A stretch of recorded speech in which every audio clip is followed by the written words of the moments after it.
Hey guys, so we wanted to pop in and make this little video for you guys because Shepard's surgery, his heart surgery is in about a week away.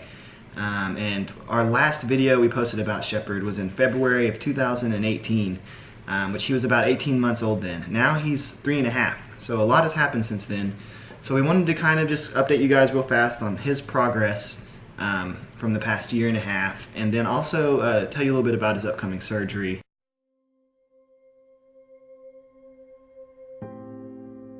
His favorite color is yellow, so real fast just want to tell you, if you have like a yellow shirt or yellow bandana, yellow anything, wear it on Wednesday, November 13th. That's going to be our way of like silently honoring him, and how you can too. So when we last let off, Shepard had just started walking. It was February of 2018. We were still going through a lot of like issues. I think he was throwing up nearly every night. It happens every few months now. He kind of has little episodes where he flare-ups, I guess you would say. But it's definitely not as bad as it used to be. He's more on track to his age now, more so than what he was on our last video. In fact, I think he's making great strides all the way around. One of the biggest strides I would say he's making is his communication. He's able to just say so many more words than 6 months ago even. I've been so proud and so like just happy to watch his progress.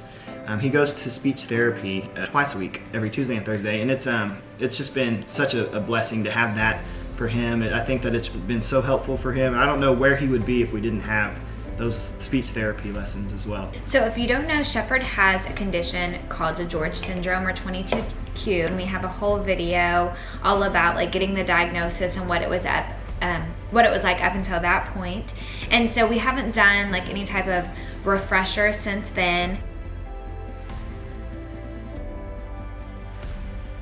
He's had to get his ear tubes redone twice, I think, since we made that video. So like every year of life he's had to get ear tubes redone. He's kind of suffered from really bad ear infections, and that's just like all to do with his condition. And so like ear infections, like we talked about earlier, kind of like the flare-ups of the vomiting, and just like his overall health, he will kind of like get things every now and again, kind of like all children. But I would say I do think that his immune system is like not as great in comparison to our other children. Like he does seem to get sick more often, kind of always runny nose, always a cough, always a little bit of a fever. In Oklahoma, which is the state that we live, they have something called Sooner Start. And from birth until age 3, they provide services for your child. And so Shepard was like getting those services because of his diagnosis. And at age 3, he graduated out. Well, then he would go into the public school system. Well, whenever he was tested with the public school system, they tested that actually he was at level as far as like communication and whatnot. And so they did not recommend any extra services for him, which really is, I mean, that's good news. It means, yay, he's like doing so well. He's like, you know, pretty on level with his age group. I mean, he was behind in some areas, but that really surprised us. We decided to go ahead with our own private speech therapy. So this is something that our insurance covers up to a certain point, but we are having to pay out of pocket for, which is fine. And he has been making leaps and bounds with those services. And we have put him in the school that his sister goes to. It's a private school, but I was so worried about him being behind. How is he going to be? Is he going to be potty trained at age 3? And like, he basically potty trained himself. I mean, he is basically potty trained himself. Like, we hardly had to do anything. So it's like I had all these worries about his development, and it was sad for me that I put these limits on him thinking he wouldn't be able to do them, because he completely exceeded all of them. And he's doing so great in school. I went into the first parent-teacher conference like, okay, I've seen his work, kind of what's he doing? And I mean, he's really doing well. So we are so happy about that. We are so happy about that he's just really striving. And if you are curious about 22q or anything, I recommend looking at our old video. We talked a lot about 22q in general. I'll leave some links in the description too, to where you can find some more educational materials. But there are up to 180 potential symptoms that a child can have with 22q. And personally, I feel very blessed that Shepard has really, so far, has only shown just very few number of those. And they can come and go or develop right. like later on in I know, age. we still don't know like all of the symptoms he might have. We know that he and it's like, even it was evident basically as a newborn, and it hasn't gotten worse, but it is a thing. He definitely suffers with anxiety, especially like in social situations. He really gets anxious, and he eventually will kind of come out of his shell and want to play, but sometimes he just really wants to be held. We had a really hard time weaning him off of the pacifier, but one day we finally were just like, no more. It was around like 18 months. It was like before we had his little brother. We were like, we're not dealing with this pacifier, and was doing great.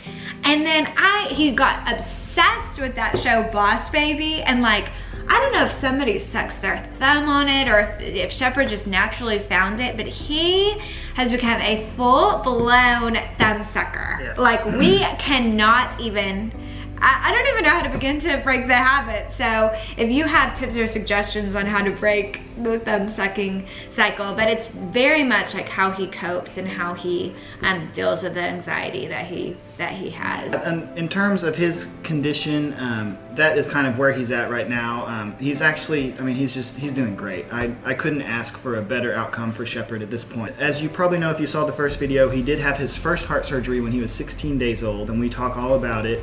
All about the experiences and how it felt and everything, and it was very scary. He was in the hospital for about 60 days total after being born, so about 30 some odd days after his surgery. We always knew after that surgery there would be another one down the road, another potentially 2 down the road. The doctor said maybe between the ages of 2 and 5 would be his second surgery. He's 3 now, and it's time for his surgery. So we learned last February that they thought that it was probably like time to start making steps into doing a surgery, and so we had to wait all the way until June, and in June they did a cath, and they determined that yes, the valve that he has as part of the repair for his heart has calcified and shrunk, and so it's needing to be replaced. And so we're wanting to move ahead with the surgery. My sister got married, so we didn't want it to like interfere with that.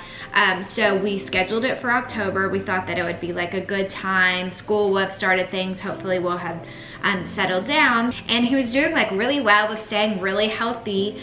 And I had planned to quarantine us. I'd heard that like one of the biggest battles is like making sure that your child is healthy enough for surgery. And we're big travelers. We love to travel. And so we have really kept our traveling at a minimum just in preparation for the surgery and making sure that he was healthy for it. Well, what do you know? Of course, the week of surgery, I mean, like literally like 2 days before I got sick, our daughter got sick, and then of course Shepard got sick, and so we were like, oh no. Yeah, the day before we had to go through the pre-surgery stuff, and we were there almost all day, and at the end of the day they basically determined, okay, we got the results back, he's not well enough. So they rescheduled it for 6 weeks later, and so we've really just like been keeping it pretty low key. He's been pretty sick. It's been more 4 weeks later. It's So yeah. The new date is now November 13th. Yeah. Which is about a week away from right now. That's we're recording this video. And so the November 12th we're going in for the pre-op day again, and then we'll find out if he's healthy enough. But today is a Monday, and it is our last day that we're sending him to school. After today, we're going to start the quarantining to try to keep him healthy. To keep him like entertained and happy, we're going to be putting up our Christmas decorations this week, which is kind of early, but also kind of fun. So yeah. And yeah, so we will post another video once the surgery's over and update you guys on how it went. You can follow me on Instagram too. I'm sure I'll post stuff there. Wear yellow that day just to support Shepard. I think he loves the color yellow, and I think it's something that's easy that you can do. And I mean, if you want to share it with me on Instagram or post, just feel free to do that. So just for fun today, since it was his last day, I packed like an all yellow lunch. Like all the food was yellow, and so he was like sitting there like freaking out about the different yellow food. Like he's just so sweet, and like people have asked us, you know, like what they can do for Shepard, but, you know, just wear the yellow. Like, you know, we would really appreciate just like the thoughts and prayers and like good vibes sent out for him. We know that this one, like we're feeling more nervous for this one for sure, which we've heard happens, but it's like he's gonna be able to tell us when he's in pain, and like how are we gonna keep him like distracted from the pain, and the thought of him like having to like go back. And he hates those little stickers and wires, and so he's always trying to pull out those things out, so he's going to be uncomfortable. They're thinking that it's going to take about 10 to 14 days of recovery in the hospital, and another 1 to 2 weeks. 2 weeks on like sternal precautions. No, 6 weeks on sternal precautions, but like 2 weeks or so at home. Yeah. Yeah, it'll be a long process. It'll be difficult for Shepard. We're not as concerned about the surgery. We have a lot of confidence in the team of surgeons and doctors that they're going to do a great job. I think our concern and our worry is just Shepard's recovery. We want him to just not suffer. You know, he'll be able to communicate his discomfort to us, which is it's gonna be painful. When he was a baby, he really couldn't do that. He was sedated a lot as a baby too. I'm not sure how much sedation is gonna be this time, but I almost liked him to be more sedated. That way he wouldn't have to feel all this pain and just be so uncomfortable. But yeah, like I said, I don't know how that's gonna be. I also feel confident in Shepard that he's going to like recover and do really well. He has fought before. He's fought his whole life, and I just trust that, you know, he'll continue to fight.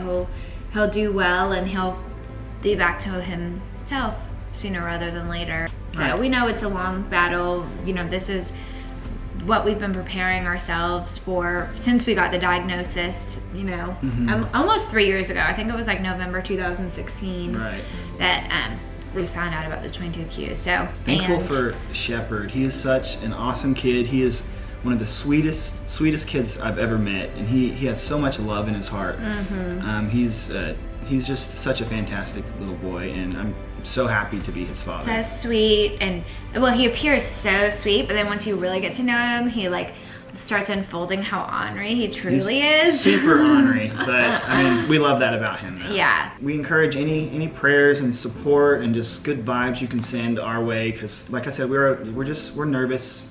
We just want the best possible outcome to happen from the surgery, and all the support that you've given us and Shepard and it just means the world to us. So we really appreciate everything. So I wanted to say that, and wanted to say we love Shepard, and we just want the best, just hoping for the best, and are thankful for all the memories and stuff that we have with him already. You know, just thankful for him. He's just such a great kid, and so blessed to have him in our lives. So yeah. We'll post another video once the surgery's over and let you guys know how it went. So we'll see you next time. Bye. On a hayride. Good job, Shepard. And he's got his sucker. More candy? Let's try it. Come on, let's go. Silly. Okay, Shepard has a knock knock joke. Knock knock. Or wait, you tell me knock knock.